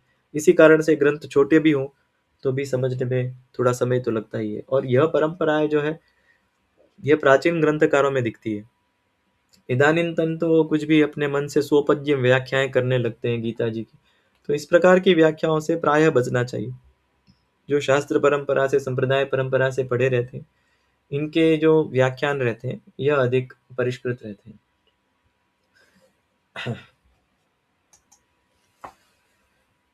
पुनः यदि कोई ऐसे शंका करे कि यह ननु ये स्वजनत्वादि वदोषम अविचार्य प्रवृत्तः, अब ये लोग तो हैं, यह तो ऐसा सोच नहीं रहे कि अर्जुन है यह इनके संबंधी है, तो यह निवृत्त हो जाओगे तो भी ये तुम्हें तो मार ही देंगे। तो अतः तुम भी इनको कुछ भी विचार किए बिना इनको मारने के लिए प्रवृत्त हो जाओ। इस प्रकार से यदि कोई शंका करे तो अर्जुन के पास इसका भी उत्तर है कि यद्यप्येते न पश्यन्ति लोभोपहत चेतसः कुलक्षय कृतम दोषम मित्रद्रोहे च पातकम। अर्जुन कहते हैं कि यदि ये तो देख नहीं रहे, क्योंकि इनका जो चित्त है यह लोभ के द्वारा हर लिया गया है, धन का लोभ है इन्हें, सत्ता का लोभ है, तो इस कारण से इनका जो चित्त है ये उनके द्वारा हर लिया गया है। तो इनको यह दोष है, यह दिखते नहीं है कि कुलक्षय कृतम दोषम, कि यह कुल का क्षय करने जैसा जो महान दोष है यह इनको दिखता नहीं है। मित्र द्रोह चय पातकम, कि यह मित्र का द्रोह करना, कुल का क्षय करना, इसमें जो पाप है यह इनको दिख नहीं रहा है। तो इस कारण से यह प्रवृत्त है, किंतु मेरा जो चित्त है यह लोभ से उपहत नहीं है, लोभ के द्वारा प्रभावित नहीं है। अतः ये तो जो इन्हें सूझ रहा है यह करेंगे, यद्यपि यह अत्यंत विचित्र वस्तु है। ऐसे उदाहरण हमारे यहाँ इतिहास के भी हम देखने में आते हैं। यह जो तर्क है यह बड़ा विसंगत तर्क है। इस विषय में एक बहुत विचित्र उपाख्यान है हमारी अभी की जो इतिहास का है, कदाचित 100 वर्ष पहले का, किंतु अभी कदाचित यह अप्रासंगिक होगा, किसी अन्य अवसर पर वह समझाएंगे कि इस प्रकार के जो तर्क है ये किसी समय गांधी जी ने दिए थे, और इसके परिणाम स्वरूप मोपला से लेके मुल्तान तक हजारों से, कदाचित सहस्रों से लेके कोई कोई ऐसी वस्तु, कोई कहते हैं कि इससे भी अधिक हिंदुओं का नाश हुआ था। तो ऐसे यह तर्क उन्होंने दिए थे इस प्रकार के, जो कि शंका है, और वह स्वयं को ऐसा कह रहे थे कि हम गीता के अनुसार कह रहे हैं। तो यह एक विडंबना है हमारे देश की कि इस प्रकार के मिथ्यार्थ करते हैं जो लोग। और यह जो शंका है, शंका को उन्होंने सिद्धांततया उपस्थित किया था, शंका का तो निवारण किया था ठाकुर जी ने, किंतु शंका को सिद्धांततया उन्होंने एक जगह पे कह दिया। इस प्रकार के विपरीत जो है निरूपण हमें मिलते हैं। वो यह एक बहुत विस्तृत प्रसंग है, किसी अन्य अवसर पर इसका उल्लेख करेंगे। एवं उक्त्वा कदाचित लौकिक स्नेहवशादेव निवृत्तः न तु पापस्वरूपज्ञानात् अधर्मबुद्ध्या इत्याशंक्य कुलक्षयकृतं दोषमनुवदति कुलक्षय इति पंचभिः। कथं न ज्ञेयमस्माभिः पापादस्मान् निवर्तितुं कुलक्षयकृतं दोषं प्रपश्यद्भिर्जनार्दनः। ये तो जानते नहीं, किंतु हम तो जानते हैं कि यह दोष क्या है, यह पाप क्या है। अतः हमें यह पाप नहीं करना चाहिए, क्योंकि कुलक्षय करने से जो दोष होता है वह हमें उसका दर्शन हो रहा है, और ये तो लोभोपहत चेत है, अर्थात लोभवशात इनका जो चित्त है यह भ्रमित है। इस कारण से हमें नहीं करना चाहिए। और ठाकुर जी को पुनः जनार्दन शब्द से कहते हैं, अर्थात अविद्या के नाशक। जनाम अर्थात अविद्याम, जनाम अर्दयति इति जनार्दनः, ऐसा श्री सुबोधिनी जी में व्युत्पत्ति आती है श्री ठाकुर जी के इस नाम की। श्री सुबोधिनी जी जन्म प्रकरण में आती है यह। इसके अनंतर एवं उक्त्वा कदाचित लौकिक स्नेहवशादेव निवृत्तः न तु पापस्वरूपज्ञानात् अधर्मबुद्ध्या इत्याशंक्य कुलक्षयकृतं दोषमनुवदति। अब कुलक्षय के कारण जो दोष होते हैं इसका निरूपण करते हैं, और पुनः इसकी शंका ऐसे उठाई जाती है। यहाँ कोई ऐसा कहे कि तुम्हें केवल लौकिक स्नेह है, इस कारण से आसक्ति वशात जो युद्ध से निवृत्त हो रहे हो, किंतु ये धर्म बुद्धि से नहीं हो रहे हो, ऐसा यदि कोई कहे तो वहाँ अर्जुन संपूर्ण कुल क्षय के दोष का वर्णन करते हैं। कुलक्षय प्रणश्यन्ति कुलधर्मः सनातनः धर्मे नष्टे कुलम कृत्स्नम अधर्मो विभवत्युत। ये बहुत महत्व की पंक्ति है। अभी हम इसका साधारण अर्थ कर देते हैं, किंतु इसमें जो सबसे महत्वपूर्ण शब्द है यह है कुल धर्म। वर्ण धर्म भिन्न है, ज्ञाति धर्म भिन्न है, देश धर्म भिन्न है, और कुल धर्म भिन्न होते हैं। कुल होता है, इसकी शास्त्र में अनेक परिभाषाएं आती हैं, और सभी के जो समन्वयात्मक अर्थ हैं यह ग्रहण करने पर हम देखते हैं, क्योंकि शास्त्रीय शब्दावली इस प्रकार की रहती है कि एक ही शब्द है, इसका अनेक स्थानों पर इस प्रकार से वर्णन आता है। तो जो वंश होता है इसको भी किसी स्थान पर कुल कहा जाता है, और ये जो कुल धर्म होते हैं यह और वर्ण धर्म भिन्न होते हैं। जैसे हम कहते हैं कि जो रघुवंश है, रघुकुल है, तो इसके कुछ धर्म हैं जो इनके जो राजा रघु से यह इसके प्रारंभ से जो वंश उस उनके अनंतर जो समुत्पन्न हुआ, तो राजा जो रघु थे, यह उन्होंने जो धर्म का निर्वाह किया, तो वह उनके अनंतर जो भी उनके वंशज होते हैं उनके लिए वह धर्म प्रमाण हो जाते हैं। किंतु ऐसा आवश्यक नहीं है कि राजा रघु ने जो विशेष धर्मों का अनुष्ठान किया, जो विशेष नियम यम आदि दिए, उनका निर्वाह अन्य क्षत्रिय कुल भी करे। इस कारण से कुल भिन्न होता है किंतु वर्ण भी भिन्न होता है। तो कुल धर्म भिन्न है और वर्ण धर्म भिन्न है। और इसी प्रकार से जाति धर्म होते हैं। और अभी इसमें तो प्रत्येक वस्तु की जो है यह परिभाषा आती है शास्त्रों में, तो वंश की भी परिभाषा आती है। तो इस कारण से यदुवंश कहा जाता है, रघुवंश कहा जाता है, किंतु इसका अर्थ इस प्रकार का नहीं हो सकता कि सामान्य रूप से जो सभी क्षत्रिय हैं, तो यह कुल शब्द है तो उन्हीं के लिए है। तो इस प्रकार से क्षत्रिय कुल होता है, तो क्षत्रिय जो होता है, यह वस्तु जो है यह बहिरंग है, किंतु अंतरंगत्वेन क्या आता है, अंतरंगत्वेन कुल आता है, अर्थात वह वस्तु जो होती है। और ये जो इसके कारण होते हैं कि कुल क्यों बनाए गए, जाति क्यों बनाई गई, इसके बहुत सारे कारण हैं। इसका जैसे हमने कहा कि जो विशेष इसका वर्णन है, क्योंकि इसी को लेकर आजकल समाज में विचित्र प्रकार के संदेह करते हैं जिन्होंने शास्त्र का परंपरागत अध्ययन नहीं किया है। तो ऐसे जो व्यक्ति हैं यह पूर्ण रूप से इन वस्तुओं से अभिज्ञ नहीं है, तो इस कारण से कपोल कल्पित कल्पनाएं करके यह परिभाषाएं करते हैं। तो ये सबसे बड़ा प्रभेद ही है। तो कहाँ किस कारण से कहा गया है, क्योंकि देशाचार भिन्न है, कुलाचार भिन्न है, तो इस कारण से और कुल की रक्षा तो है इसमें, किसी किसी स्थान पे सप्तपुरुष पर्यंत जो होता है, यहाँ पे सापिंड्य आता है, और किसी किसी स्थान पे 10 पुरुष पर्यंत सापिंड्य आता है। तो उसी प्रकार से जो संपूर्ण कुल होता है, तो इसमें एक थोड़ा बृहद होता है, यानी जो सापिंड्य आदि जो होते हैं वह कुल के भी जैसे कहते हैं कि अंतरंग अंश होते हैं, किंतु उससे भी जो विशेष होता है वह कुल होता है। तो इसमें इसमें प्रभेद आते हैं कि कितनी पीढ़ियों तक कुल गिना जाएगा, कितनी पीढ़ियों तक जो है यह वंश आदि। तो जैसे हम परंपरा हम देखते ही हैं कि जो साधारण रूप से वंश तो होता है, तो इसके लिए कोई इस प्रकार से सीमा नहीं है। तो इस प्रकार से हम देखते हैं कि अनेक प्रकार की परिभाषाएं हैं। तो ये कुल धर्म भिन्न है, वर्ण धर्म भिन्न है।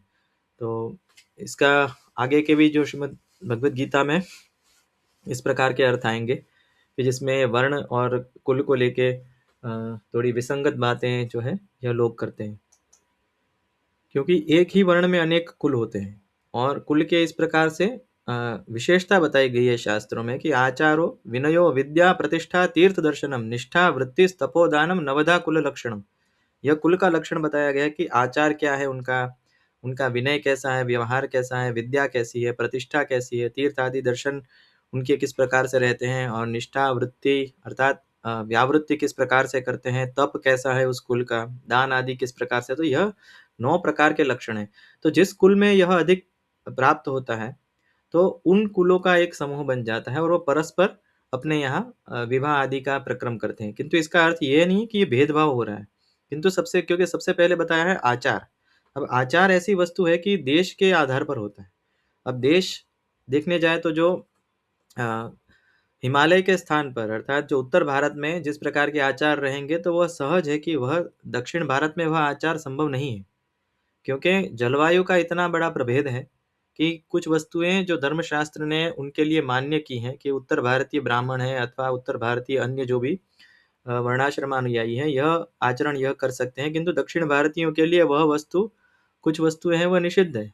इसी प्रकार से पूर्व के ब्राह्मणों के लिए भी, क्योंकि उनके जो भक्ष्याभक्ष्य के जो विवेक आएंगे, तो उनमें उनका भक्ष्याभक्ष्य थोड़ा भिन्न हो सकता है, किंतु वह स्थान के ऊपर है, भेदभाव करने के लिए नहीं है। और विवाह आदि के लिए जो समान जाति समान आदि की जो व्यवस्था हमारे प्राचीन शास्त्रों में थी, इस कारण से थी कि कन्या को एक घर से दूसरे घर जाने में कोई अधिक समस्या का सामना न करना पड़े, क्योंकि अत्यंत विपरीत आचार किसी कुल का रहेगा, तो ऐसे कुल में यदि कन्या का विवाह होता है, तो कन्या के लिए तो वैसे ही एक बहुत बड़ा यह परित्याग की बात है कि अपना घर जो है यह छोड़ के किसी अन्य के घर में जाना, यह एक स्वयं बहुत बड़ा त्याग है। तो इस प्रकार से यदि कोई उसको उसके सौकर्य के लिए यह नियम बनाए गए हैं। और इस कारण से इसके जैसे हमने कहा कि बहुत विस्तार से इसका हम वर्णन करेंगे, क्योंकि इसमें बहुत सारी वस्तुएं आएंगी। ये जो विवाह प्रकरण है हमारे शास्त्रों में कहे गए हैं, यह कोई भेद प्रभेद नहीं सिखाते, ये जाति के भेद ज्ञाति के भेद ऐसे नहीं सिखाते, किंतु इसका आधार अनेक विषय हैं। आयुर्वेद है, आनुवांशिकी है, अर्थात जिसे हम जेनेटिक्स कहते हैं, तो वह भी है। और इसके अनंतर जो कुल के सामान्य लक्षण है, विद्या आदि, तो यह सब जेनेटिकली यह सब वस्तुएं जो होती है यह परिष्कृत है। और हम कोई मैं इतना ऐसा अधिकतर मेरा ऐसा आग्रह नहीं रहता है कि मैं विज्ञान का इसमें कोई प्रकार का आधार लूं, क्योंकि इसका अर्थ ये है कि हम विज्ञान के अधीन है, ऐसा नहीं है। हमारे धर्म में जो कहा गया है यह प्रायः हमारी जो धर्म परंपरा रही है यह ज्ञान परंपरा है और आचार परंपरा है। यह जो जैसे कहते हैं कि जीवन जो है मनुष्य का यह उत्कृष्ट बने और एवं विशेष श्रेय आदि की प्राप्ति हो, एक समाज एक सुदृढ़ समाज बने, और जो भी हैं इनके जीवन में सारल्य आए, इस कारण से है। कुल आदि की व्यवस्था ही ऐसे होती है यह, क्योंकि पहले का समय भिन्न है। आज के दृष्टि से, आज के उपनेत्रों से उसको देखने से कोई अर्थ नहीं है। तो यही यहाँ कह रहे हैं कि कुल धर्म सनातन। तो एक विशेष हम व्याख्यान रखेंगे जिसमें कुल धर्म वर्ण धर्म क्या है यह सब हम बताएंगे। इनका जो प्रभेद है इसके अनुसार गीता जी का अर्थ करना चाहिए, अपने कपोल कल्पित अर्थ नहीं करने चाहिए। अधर्माभिभवात् कृष्ण प्रदुष्यन्ति कुलस्त्रियः, और यह स्वयं कह रहे हैं कि अधर्माभिभवात् कृष्ण प्रदुष्यन्ति कुलस्त्रियः, क्योंकि कुलस्त्रियां हैं, यदि अधर्म अधिक हो जाएगा तो अन्य जो अधर्मानुयायी होते हैं उनके लिए युद्ध आदि में जो है यह किसी प्रकार के वह दमन आदि से वो पीछे नहीं हटते थे। इस कारण से धर्म नष्ट होने पे संस्कार चले जाते हैं, और जो स्त्री होती है यह धर्म का आधार होती है। और इस कारण से यदि उसमें किसी प्रकार से दोष आता है, तो किसी प्रकार के दोष आते हैं, वंशानुगत दोष आ जाते हैं, तो इस कारण से जो वस्तु है वह वर्ण संकर प्रजा को जन्म देते हैं। और यह सब जैसे हमने कहा कि यह सारी परिभाषाएं इस प्रकार की हैं। अभी हम केवल सामान्य इसके अर्थ समझते हैं, इसके अनंतर हम इन सभी का एक विशेष व्याख्यान रखेंगे कि जिसमें इनका विशेष वर्णन करेंगे। और किस प्रकार से यह केवल इसमें नहीं होता, एक सामान्य उदाहरण यदि हम लेना चाहें तो हम सामान्य ऐसा देखते भी हैं कि जो गाय होती है, तो जिस प्रकार से हम गोधन जिनके यहाँ पे होता है उन्हें यह इस बात का अनुभव होता है कि जो सामान्य एक क्षेत्र की गौ होती है और दूसरे क्षेत्र की गौ होती है, तो यह वृषभ होता है, तो उनसे जो उत्पन्न प्रजा होती है, यदि दोनों समान जगह से आए हैं, समान इस प्रकार की जलवायु से आए हैं, और समान यदि उनकी कोटि रही है, क्योंकि जिसे कहते हैं ग्रेड्स कहते हैं, कि इस प्रकार के समान कोटि के यदि अच्छी कोटि के यदि वृषभ एवं गौ हो तो जो संतान है यह उत्तम होती है। तो इस प्रकार से यह सब विद्या कुल आदि इस कारण से देखा जाता है, विद्या आदि के कारण से कुल और सब देखा जाता है, आचार विद्या विनय तीर्थ जैसे हमने 9 लक्षण बताए थे। तो इस कारण से इसको ऐसा कहा गया है, और कोई कारण इसका होता नहीं है। किंतु यहाँ पे जो वामपंथी और सब होते हैं इनको एक विकृत स्वरूप देते हैं। यह एक सामाजिक व्यवस्था है, इसको समझना चाहिए। शंकरो नरकायैव कुलज्ञानाम कुलस्य च, जो शंकर हैं वर्ण शंकर है, यहाँ नरक कारक होते हैं, और कुलज्ञानाम कुलस्य च, और जिन्होंने कुल को मारा है वह भी नरक में ही जाएंगे। तो अतः दोनों कुलों का नाश होगा, यानी किसी को जो पारलौकिक श्रेय किसी का नहीं है, अर्थात जिसके कुल में शंकर आदि उत्पन्न हो गए उनका भी नहीं है, और जिन्होंने वो शंकर बनने के कारण बने हैं, अर्थात युद्ध आदि के द्वारा जिन्होंने यह वर्ण संकरत्व आदि जो है इसको उसका उपोद्बोलन किया, अर्थात उनकी सहायता की, अर्थात जो इनके हेतु बने वर्ण संकरत्व आदि के, तो उनको भी नरक ही प्राप्त होगा। कदाचित इस लोक में राज्य आदि मिल जाए, तथापि उसके पाप भोगानंतरम नरकोद्धरणात् दिभावो ज्ञापितः, कि पाप भोग के अनंतर भी उनका नरक आदि से उद्धार संभव है नहीं, इस प्रकार से कहा गया है। किंच कुलग्नानाम तो नरको भवत्येव, जो कुलग्न लोग हैं इनका तो नरक, उनको तो नरक होना ही है। अत्र किं वाच्यं तत्र संविदा दोषे रहते कुलग्नानाम वर्ण संकर कारकैः उत्साद्यन्ते जाति धर्मः कुल धर्माश्च शाश्वतः। और नरक उनको क्यों होगा, क्योंकि उनके कारण से जाति धर्म कुल धर्म ये दोनों जो है इनका विनाश हो जाता है। तो यह एक बहुत विस्तृत विषय है। जो अंतिम 3-4 श्लोक हैं यह बहुत ध्यान से इनके अर्थ करने योग्य हैं। यहाँ पे जो हम केवल हमारा अभी जो हेतु है यह केवल अमृत तरंगिणी का अध्यापन है, तो इसमें तो साधारण रूप से ही समझाया गया है कि दोषे ये थे वर्ण संकर काल की, कुलज्ञानाम दोषे ही जाति धर्मः शाश्वतः कुलधर्माश्च, अर्थात जाति धर्म कुल धर्म आदि है, यह इनका, इसकी विशेष यहाँ पे व्याख्या नहीं की गई है, किंतु हम सामान्य रूप से किसी एक अन्य पृथक व्याख्यान में कर देंगे। एवं सर्वधर्म लोपात् सर्वेषां नरक लोको भवति इत्याह। अभी इस प्रकार से जो जिनके कुल का नाश हुआ है उनको भी नरक की प्राप्ति होगी, क्योंकि जो पिंडोदक आदि क्रियाएं हैं यह लुप्त हो गई है। और जिन्होंने जो जाति भ्रंश आदि पुनः जाति धर्म आदि के उत्साद का अर्थात विनाश का कारण बने हैं, कुल धर्मों के विनाश का कारण बने हैं, वर्ण धर्मों के विनाश का कारण बने हैं, तो ऐसे जो व्यक्ति हैं, ऐसे जो यदि वो राज्य उनको इस जन्म में मिल भी जाता है तो भी इनके अनंतर उनको नरक ही प्राप्त होगा।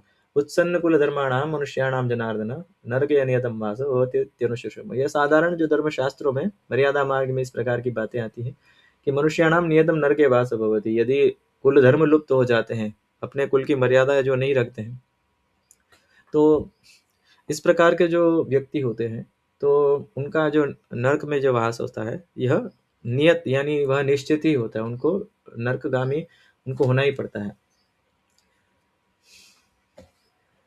पुनः यहाँ यदि कोई ऐसा पूछे कि ऐसी बुद्धि तुम्हारी पहले क्यों नहीं हुई, अभी क्यों हुआ, तो इसके अनंतर वो पश्चाताप भी कर रहे हैं अर्जुन की, अहो बत महत पापम कर तुम व्यवसिता वयम। यह तो बहुत खेद की बात है कि हम राज्य और सुख के लोभ से हम ऐसा पाप करने के लिए उद्यत हो गए जिसमें हमें स्वजनों का वध करना पड़े। इसका भी सामान्य सब व्याख्या लिखी हुई है, अतः यह इतनी विस्तृत नहीं है। पुनः यही बात आती है कि यदि तुम इनको नहीं मारोगे तो ये तुम्हारे ऊपर प्रहार करेंगे और तुम्हें मारेंगे। तो यह वही कहा गया है कि यदि माम अप्रतिकारम अशस्त्रम शस्त्रपाणः धार्तराष्ट्र रणै हन्युः तन्मे क्षेमतरम भवेत्। अर्जुन यह कह रहे हैं मैं अप्रतिकार यदि यदि मैं शस्त्र ग्रहण भी नहीं कर रहा हूँ और ये कदाचित इसके अनंतर भी मेरा वध करते हैं तो भी वह श्रेय है, अर्थात वह ठीक है, वह क्षेमतर है, अर्थात वह ठीक है, और मेरे लिए कल्याण का मार्ग वही मुझे प्रतीत होता है। इसके अनंतर यह संपूर्ण वर्णन आता है, अर्जुन ने अपनी पूरी परिस्थिति का वर्णन किया।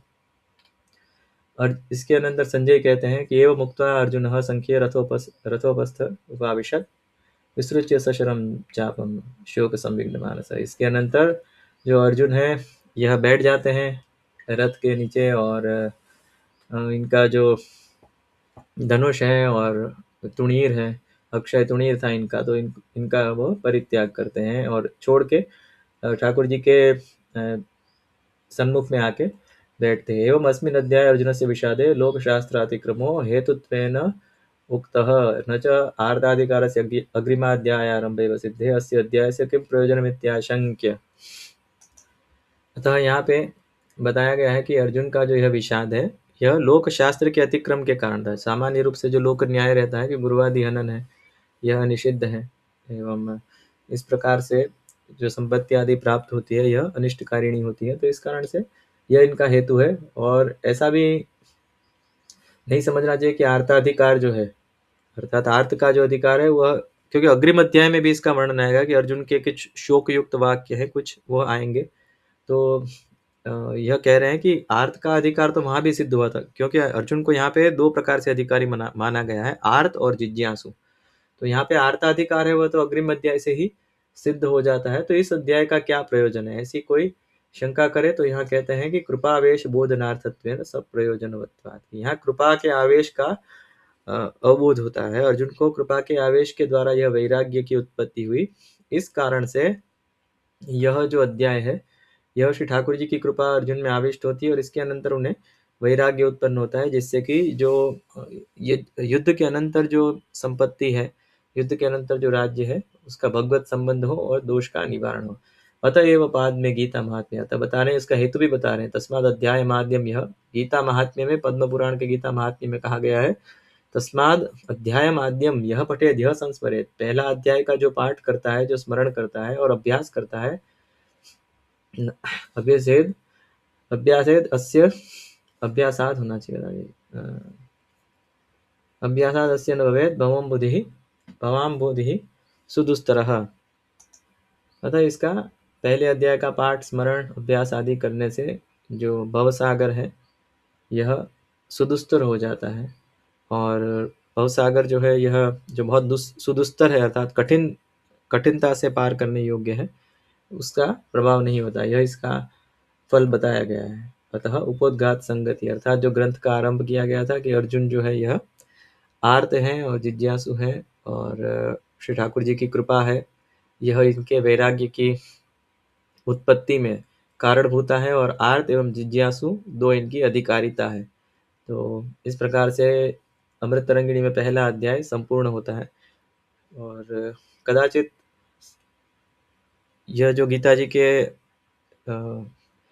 अध्यापन सत्र हैं थोड़े विस्तृत रह सकते हैं, क्योंकि यह विषय ऐसा है, और अग्रिम अध्याय जितने सारे रहेंगे यह सारे शास्त्र संबंधी रहते हैं, तो शास्त्रीय परिभाषाएं भी होंगी। अतः आधारभूत रूप से हम गीता जी का अध्यापन करेंगे, एक जो नियमित अध्यापन सत्र के रूप में, किंतु बीच बीच में कोई संक्षिप्त विषय का भी यह, क्योंकि समयाभाव के कारण इतना नैरंतर्य से नहीं हो पा रहा है, कितना भी प्रयास कर रहे हैं तथापि नहीं हो पा रहा है। तो इस कारण से छोटे छोटी जो वस्तुएं हैं, छोटे छोटे जो विषय है जो उपयोगी रहेंगे, तो इस विषय में बीच बीच में जो व्याख्यान जो है यह अपलोड किए जाएंगे। तो आज के व्याख्यान का समापन करते हैं।